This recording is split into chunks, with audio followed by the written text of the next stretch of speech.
Hello guys, तो आज की इस वीडियो में हम बात करेंगे प्रश्नावली 1.2 के सवाल नंबर 2 को। यानी हमने सवाल नंबर 1 पहले ही बना रखा है। अगर आपको वीडियो देखना है तो आप डिस्क्रिप्शन चेक कर सकते हैं। तो आज हम 2 नंबर बनाएंगे। जैसे कि आप देख रहे हैं, यहाँ लिखा हुआ पूर्णांकों के निम्नलिखित युग्मों के एचसीएफ और एलसीएम ज्ञात कीजिए तथा इसकी जाँच कीजिए। 2 संख्याओं का गुणनफल एचसीएफ गुना एलसीएम, यानी आपको जाँच करना है एचसीएफ गुना एलसीएम भी करके। तो हम लोग आज किससे करेंगे, मतलब पूर्णांकों से, यानी हमें कुछ अभाज्य गुणनखंड विधि से निकालना होगा। तो वीडियो को शुरू करते हैं और बना के देखते हैं। तो जैसे कि मैंने पहला लिख रखा है 26 और 91। आप इसको क्या करेंगे, सबसे पहले अगर आपके पास रफ़ है तो रफ़ कर लेंगे, अन्यथा मैं करके दिखा दूँ। तो आप पहले रफ़ कर लेंगे, यानी 26 का।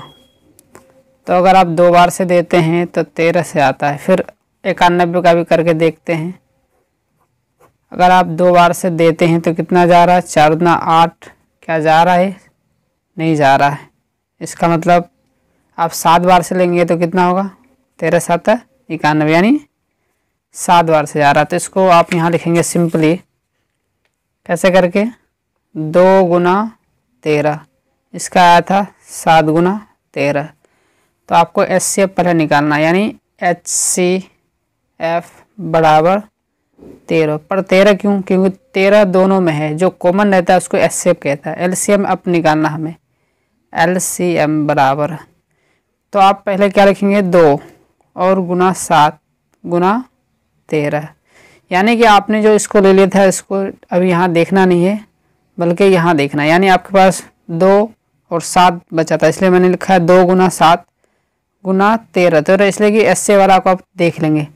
अगर आप इसको इंटू करते हैं तो आपके पास कितना आता है, आप देखेंगे यहाँ पर। अगर इंटू करके तो आपके पास आता है 182। इस तरह आप इसको जांच करेंगे, यानी अगर आप जांच करके देखेंगे तो कितना हो रहा है।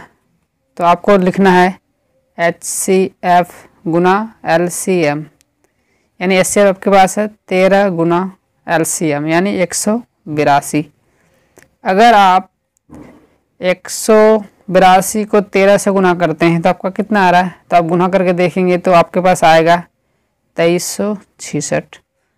तो यहाँ तक हिसाब तो बन गया, लेकिन अब तक प्रूफ नहीं हुआ कंप्लीट। तो आपको क्या करना है, यानी आपको अभी लिखना है ए गुना बी, यानी कि 26 गुना 91। क्या करना है, 26 गुना 91। अगर आप 26 गुना 91 करते हैं तो कितना हो रहा है, 2366। यानी अभी आप देखेंगे एचसीएफ गुना एलसीएम करने पर आपका 2366 आया था। फिर ए गुना बी करने पर 2366, यानी कि हिसाब परफेक्ट है, सही है। ये हुआ प्रूफ। इसी में से अब देखते हैं हम दूसरा सवाल।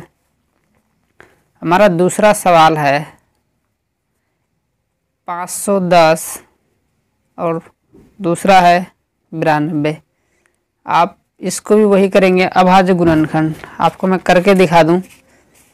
आप क्या करेंगे, यहाँ पर 510 ले लेंगे।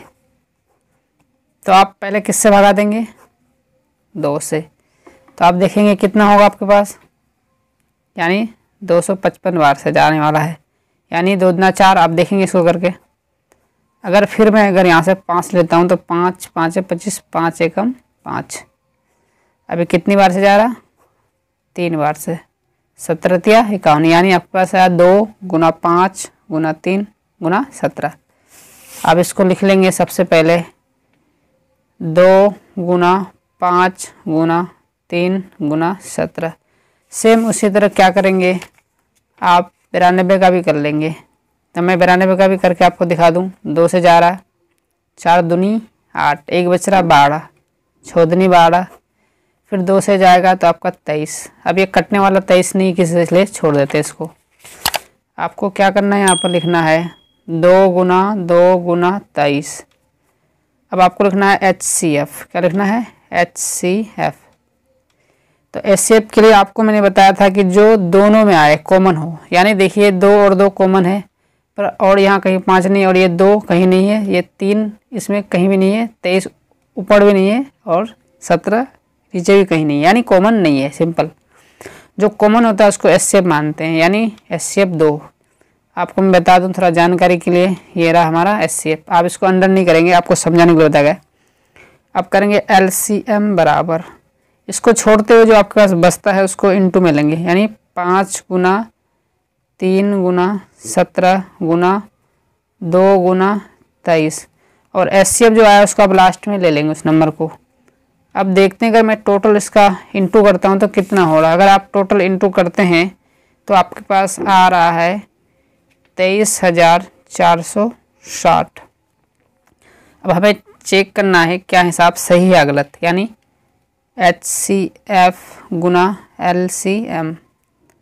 तो आपको क्या करना है, HCF आपके पास था 2 गुना LCM का आया था आपका 23,460। अगर इसको आप गुना करते हैं तो आपके पास कितना आ रहा है, 2 गुना 0 0 6 दूना 12 का 2 हासिल 1 4 दूना 8 1 9 3 दूना 6 2 दूना 4, यानी 46,920। अब आपको क्या करना है, चेकिंग करने के लिए और भी बनाना इसमें है, यानी कि आपको अभी क्या करना है, A गुना B। A का मान था आपका 510 गुना 92। अगर 510 गुना 92 करते हैं तो आपका होता है 46,920। अब आप लिखेंगे प्रूफ्ड, यानी दोनों इक्वल होना चाहिए, ये भी जांच करने के लिए बोला गया था। तीसरा सवाल है हमारा 336 और 54, तो इसको भी आप वही करेंगे अभाज्य गुणनखंड से। तो आपको सिंपली यहाँ क्या करना है, जैसे कि आपको यहाँ पर 336 को पहले भाग लगा लेना है। अब देखिए कितनी बार से जा सकता है, यानी 3 से सभी जा सकता है अगर देखा जाए तो, या फिर आप 2 से भी लगा सकते हैं। तो मैं 2 से लगाता हूँ, 2 1 कम 2, एक बच्चा हो गया है 13, 6 दूना 12, एक बच्चा हो गया 16, 8 दूना 16। अब 2 से भी ले सकते हैं यहाँ पर, यानी 8 दूना 16, 4 दूना 8। अब यहाँ पर फिर मैं 2 से लगाता हूँ, 4 दूना 8, 2 कम 2, और 2 से लगाऊँ तो 21 हो रहा। अगर अभी करता हूँ 3 से तो 3 7 21, अब ये नहीं कटने जा रहा, यानी 2 गुना 2 गुना 2 गुना 2 3 गुना 7, ये आपको लिखना है। तो आप सिंपली क्या करेंगे, यहाँ लिखेंगे 2 गुना 2 गुना 2 गुना 2 गुना 3 गुना 7।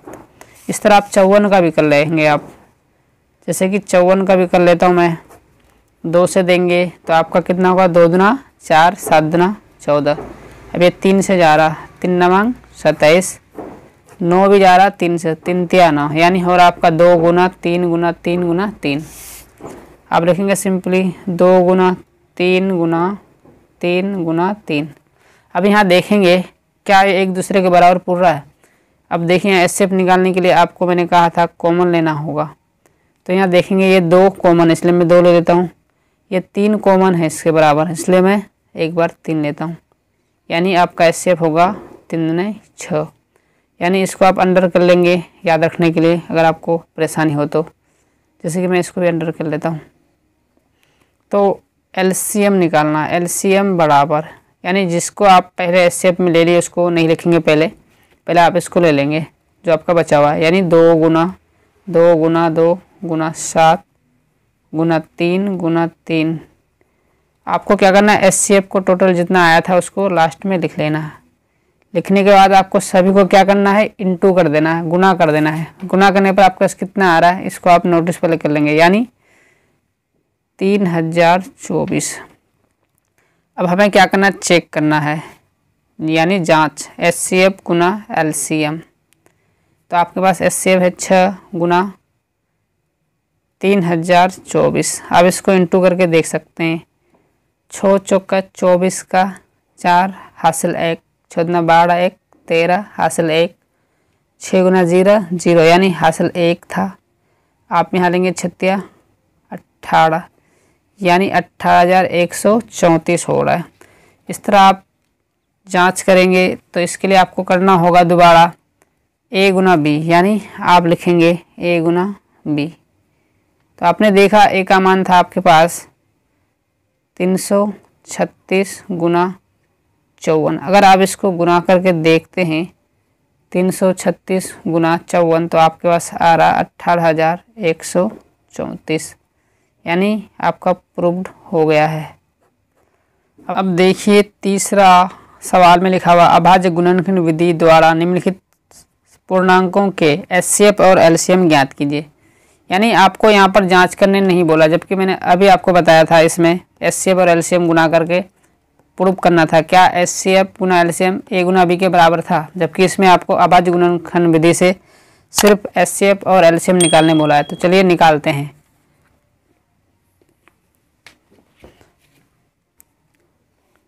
तो हमारा पहला सवाल था क्या, सबसे पहला था 12, 15 और आपका था 21। इसमें भी वही करना है आपको, सिंपल अभाज्य गुणनखंड विधि, यानी आपको यहाँ पर गुना करके देखना है। जैसे कि आप 12 का अभाज्य गुणनखंड 2 से देंगे यानी आपका 6, और फिर 2 से देंगे तो आपका 3, यानी 2 गुनी 2 गुनी 3। आप यहाँ सिंपल लिखेंगे 2 गुनी 2 गुनी 3। सिंपली आप 15 का भी कर लेंगे, यानी आप देखेंगे 15 का होता है 5 तिया 15, यहाँ से लिख लेंगे थोड़ा सामने सामने, 5 तिया 15। फिर यहाँ हो रहा 7 तिया 21, मैं सामने से लिखा हूँ ताकि आपको एचसीएफ लेने में आसानी हो। आप लिखेंगे एचसीएफ बराबर, एचसीएफ का वही नियम है जो सब में कॉमन हो, यानी हाईएस्ट कॉमन फैक्टर। हाईएस्ट का मतलब होता है जो बार बार रिपीट आए ज़्यादा बार, यानी 3 ज़्यादा बार है, इसलिए इसका एचसीएफ 3 होगा। अब आपको सिंपली एलसीएम निकालना है।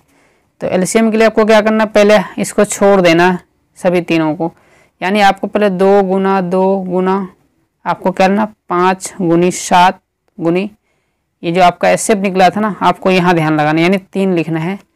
अब इसको इंटू करना, क्योंकि आप इसको ना लें, आप एचसीएफ को अगर आप इसको गुना करते हैं तो आपका आ रहा 420, आपका ये होगा आंसर। तो चलते हैं दूसरा नंबर सवाल बना के देखते हैं। तो दूसरा नंबर सवाल था आपके पास कि 17 और दूसरा था आपका 23 और था 29, यानी इसका भी हमें अभाज्य गुणनखंड करना, लेकिन इसका कोई अभाज्य नहीं होता। यानी आप सिंपली करेंगे 17 गुना 1, 23 गुना 1, 29 गुना 1, तो इसका एचसीएफ क्या होने वाला है, इसका एचसीएफ 1 होंगे। क्यों, क्योंकि ये जो बार बार रिपीट हुआ है इसलिए। अब एलसीएम निकालना है, एलसीएम बराबर, तो सिंपली आपको क्या करना है एलसीएम के लिए, वही जो कि आपको पहले बताया गया था, 17 गुना 23 गुना 29। अगर आप इसको टोटल गुना करते हैं तो कितना होगा, अगर आप टोटल गुना करेंगे तो 11,339 होगा, और ये होगा आपका आंसर। सवाल नंबर 3 हमारा है 8, 9 और 25। आपको सिंपली क्या करना है, फिर अभाज्य गुणनखंड उसी तरह करना है। इसमें भी आप वही करेंगे, यानी आप 8 को लगा लेंगे पहले, तो देखिए आपका 2 बार से जा रहा है, फिर 2 बार से, यानी आपका देखिए 2 गुना 2 गुना 2 हो रहा, तो आपको यहाँ लिख लेना है 2 गुना 2 गुना 2। और एक बार 9 का भी कर लेते हैं, जैसे कि 9 का होता है 3 गुनी 3, यानी आप देखेंगे यहाँ पर 3 गुनी 3, जबकि 25 का भी आप अगर करते हैं तो देखिए आपका 5 बार से जाते हैं, 5 5 है 25, यानी 5 गुनी 5, यहाँ पर देखेंगे 5 गुनी 5, यानी आप लिखेंगे 5 गुनी 5, यानी आप लिखेंगे एचसीएफ बराबर। यहाँ देखिए कोई भी नंबर बार बार रिपीट नहीं हुआ है, यानी सब में, जिसको बोलते हैं एचसीएफ। तो यहाँ पर एचसीएफ आप अपने मन से 1 लेंगे। अब लिखेंगे एलसीएम, तो आपको क्या करना है एलसीएम के लिए, सभी अंक को उतार देना है, यानी 2 गुनी 2 गुनी 2 गुनी 3 गुनी 3 गुनी 5 गुनी 5। अब टोटल आप इसको अगर इंटू करके देखते हैं तो कितना हो रहा है, इस बात को आप कैलकुलेट कर लेंगे रफ में। तो आप अगर इसको टोटल इंटू करते हैं तो आपका 1800 हो रहा, ये होगा आपका आंसर। तो चलते हैं प्रश्न 4 के तरफ, तो देखते हैं प्रश्न 4 क्या लिखा हुआ है। तो प्रश्न 4 जैसे कि आप अभी देख रहे होंगे, यहाँ पर लिखा हुआ है एचसीएफ 306,657 बराबर 9 दिया हुआ है। तो आपको बोला गया कि एलसीएम 306,657 ज्ञात कीजिए। यानी आपको एचसीएफ निकालने बोला गया है यहाँ पर, जो आपका है सॉरी एलसीएम निकालने बोला गया है, क्योंकि एचसीएफ आपको ऑलरेडी पहले से दिया हुआ है। तो चलते हैं बना के देखते हैं कितना हो रहा है। तो क्वेश्चन नंबर 4 बना के देखते हैं। तो लिख लेंगे सबसे पहले दिया है यानी कि क्या। तो आपको दिया हुआ था HCF 306,657 बराबर 9, यानी आपके पास HCF 9 है, जबकि इन दोनों को हमें मानना होगा, यानी इसको A मानूंगा, इसको B मानूंगा। तो आप सिंपली क्या कर सकते हैं आसानी से, यानी लिख सकते हैं A गुनी B बराबर HCF गुनी LCM, यानी A का मान आपको बोला गया था 306 गुनी 657 बराबर HCF का मान आपको यहाँ दिया हुआ है पहले से 9 गुनी LCM। अगर आप इसको टोटल गुनी करते हैं तो आपके पास आ रहा है कितना, 2,01,042 बराबर 9 गुना LCM 9 LCM। इसलिए आप क्या करेंगे 9 LCM बराबर 2,01,042। आपको सिंपली अब क्या करना है इसमें, यानी लिखना आपको LCM बराबर यानी 2,01,042 बटा 9। अब इसको कटा लेंगे। अगर आपको इससे भाग लगाना है तो 9 को कितनी बार पढ़ना है, आपको 9 को 2 बार पढ़नी है, यानी 9 दूना 18। यहाँ कितना बच गया आपके पास 2, हो गया आपके पास 21, 9 दूनी 18, आपके पास कितना बच गया 3, और यहाँ 0 है तो 30, 9 तिया 27, तो आपके पास 3 बचा होगा 34, 9 तिया 27।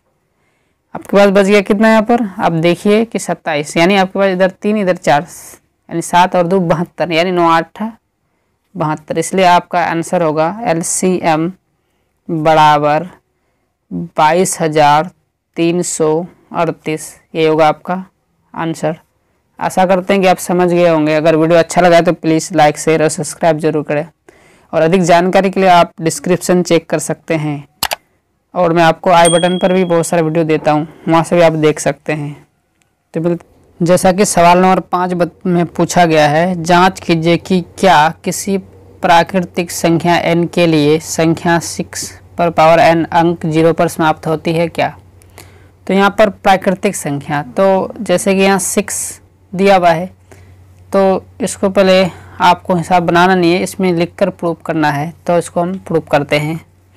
तो जैसे कि आपने अभी देखा 0 पर समाप्त होने के लिए पूछा गया था, तो आप लिखेंगे सबसे पहले क्या 0 पर, इस पर ब्रैकेट में लिख लेते हैं 0 पर समाप्त होने के लिए, क्या करने के लिए 0 पर समाप्त होने के लिए आपको क्या होना चाहिए, 0 पर समाप्त होने के लिए अंकों को या अंकों को यानी 2 और किसका 5 का गुणज होना चाहिए, क्योंकि 2 और 5 का अगर गुणज नहीं होगा तो नहीं हो पाएगा। तो आपको लिखना 2 और 5 का गुणांक होना आवश्यक है। तो आपको क्या करना है, यानी देखना है यहाँ पर, जैसे कि अभी देखा आपने 6 पर पावर n था, यानी कि आपको लिखना है 6 पर power n into bracket 3 2 into 3, यानी अभी इस पर पावर n ले लेते हैं बराबर, यानी 2 पर पावर n इंटू 3 पर पावर n। तो जैसे कि अभी लिखेंगे हम, इसमें क्या लिखेंगे, इसमें 6 का 2 और 3 गुणांक है, क्या है गुणांक है लिखेंगे। इसीलिए 6 पर पावर n का अंक 0 पर समाप्त नहीं होगा। यानी आपका इतना ही आंसर था। आशा करते समझ गए। तो अगला प्रश्न हमारा था, देखते हैं। जैसे कि अगला प्रश्न आपसे बताया गया था यहाँ पर कि व्याख्या कीजिए कि 7 गुना 11 गुना 13 प्लस 13 और 7 गुना 6 गुना 5 गुना 4 गुना 3 गुना 2 गुना 1 प्लस 5 भाज्य संख्या क्यों है। तो इसको हम पहले देखते हैं क्यों नहीं है और क्यों है, तो बना के देखते हैं। तो जैसे कि आपने अभी देखा हिसाब नंबर 6 पर, यानी कि क्या बोला गया था आपसे कि 7 गुनी 11 गुनी 13 प्लस 13। तो आपको यहाँ क्या देखना है कि कौन ऐसा नंबर है बार बार रिपीट हुआ है। तो जैसे कि यहाँ 13 बार बार रिपीट हुआ है तो मैं 13 ले लूँगा कॉमन, यानी आपको 7 गुना 11 गुना यानी 13 एकम 13 प्लस 13 एकम 13, आपको 13 लिखना है। इसको टोटल इंटू करना है 7 गुनी 11, 11 7 77 गुनी 1 77 लिख लेंगे पहले प्लस 1। अब देखते हैं 13, अब इसको गुनी 77 प्लस 1 78, 78 को आप गुना करके देखेंगे कितना हो पा रहा है। तो देखते हैं गुना करके। 13 गुना 78 करने पर होता है आपका 1014 और आपका यही होगा आंसर होगा। यानी 7 गुना 6 गुना 5 गुनी 4 गुनी 3 गुनी 2 गुनी 1 प्लस 5। अब यहाँ भी वही करना है, जो बार बार आया इसको कॉमन लो, यानी 5 को कॉमन ले लिया। अब देखते हैं 7 गुनी 6 गुनी 1, 1 क्यों, क्योंकि हमको कॉमन लेने का मतलब जो आया उसको, यानी 5 को एक बार पढ़ेंगे तो 5 हो जाएगा। गुनी 4 गुनी 3 गुनी 2 गुनी 1 प्लस 1 क्यों, क्योंकि 5 एकम 5। अब देखते हैं 5 लेते हैं, इसको टोटल गुना करके देखते हैं, यानी इनको गुना कर लेते हैं थोड़ा आसान करने के लिए। अब गुना करके देखेंगे ताकि आपको कोई परेशानी ज़्यादा ना हो। तो 6 7 42 गुनी 1, तो आप 42 लिख लें। अब इसको इधर कर लें हल्का करने के लिए, 4 3 12 12 दूनी 24 गुनी 1 तो 24, यानी अगर 42 गुनी अगर आप 24 करते हैं तो कितना होता है।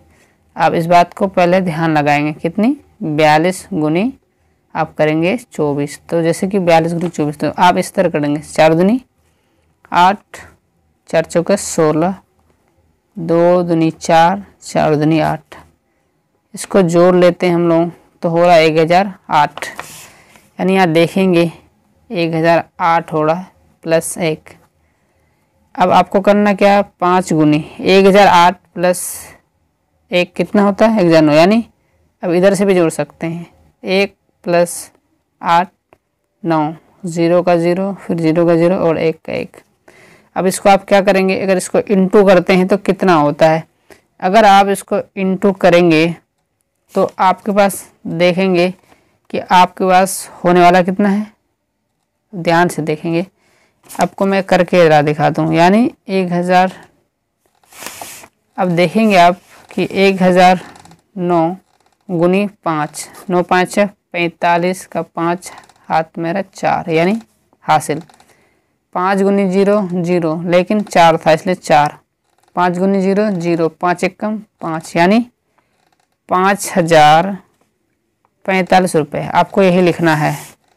तो आप लिखेंगे 5045 रुपये, आपका यही होगा आंसर।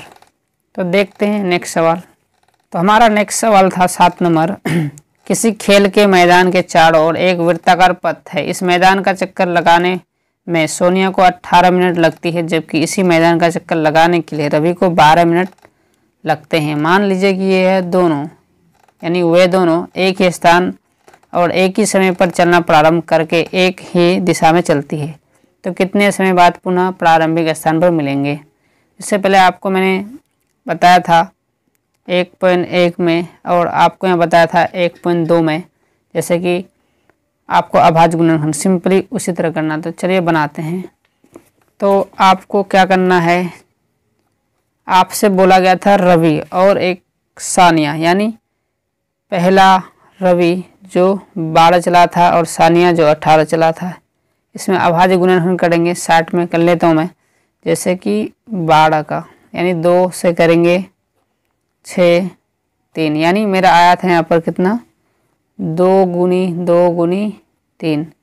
इसी तरह आप कर लेंगे 18 का, तो 18 का भी कर लेते हैं। 2 से करते हैं 9, 3 से करते हैं तो 3 तिया 9, यानी 2 गुनी 3 गुनी 3। तो आप यहाँ पहले निकालेंगे क्या, यानी HCF बराबर आपका 2 होंगे और 3। क्यों, ये 2 दोनों के पास है और ये 3 दोनों के पास है, यानी हाईएस्ट कॉमन फैक्टर होता है HCF का मतलब। यानी मैंने कहा आपको जो बार बार रिपीट हो जाए। तो यहाँ पर आपका हो गया 6। आपको निकालना है LCM।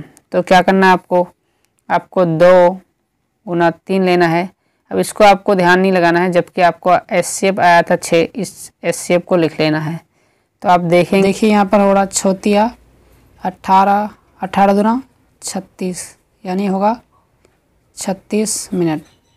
ये हुआ आपका आंसर।